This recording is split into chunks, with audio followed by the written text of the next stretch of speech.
strongest subscriber growth of the year, even as the world continues to reopen. We're getting off our couches and going to work. Are you surprised by this? No, I'm not at all. Actually, I think contrary to what a lot of other people think, and I really thought that the projected number was quite low and that it would be higher coming off of, probably their worst quarter ever, or at least in the last 4 or 5 years.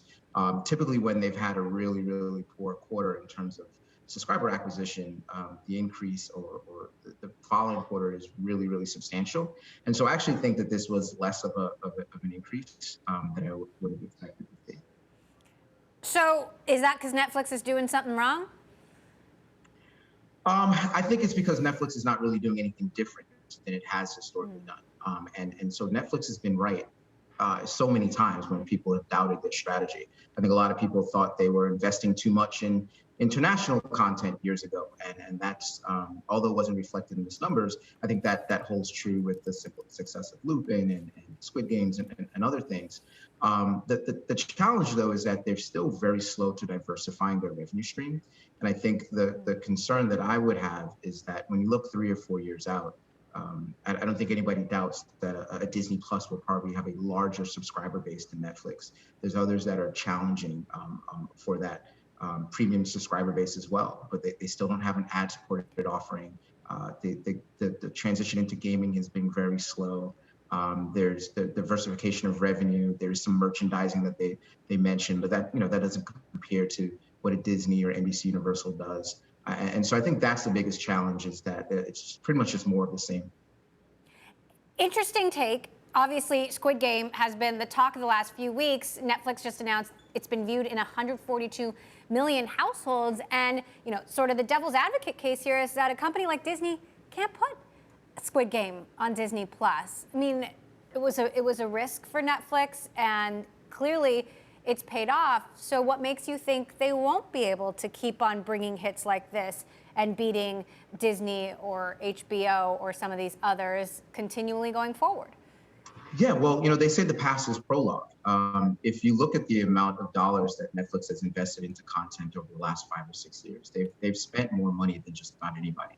And we still get riled up in terms of the media world whenever there's a huge blockbuster success with whether it's a TV show or a movie. Contrary to that, it's big news when Disney flops, because the expectation is that their content is going to be so successful and so valuable. And so when I look at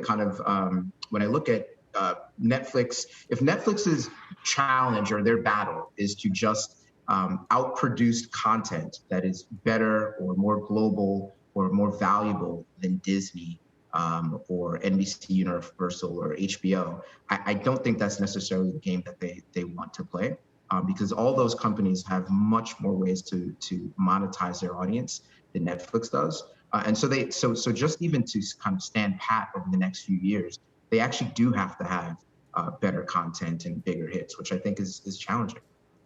Interesting. Well, speaking of content, Netflix has been embroiled in a very public controversy about its Dave Chappelle special and comments that he made about trans rights. Co-CEO Ted Sarandos has defended the decision to put this on their platform. Netflix employees, some of them really not happy about this. What's your take on how much this impacts the broader Netflix story?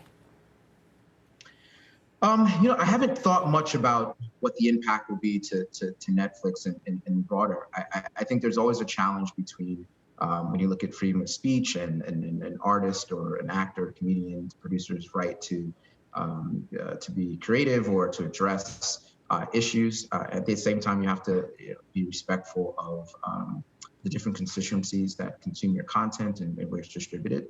And I think that's really up for Netflix to make their own decision.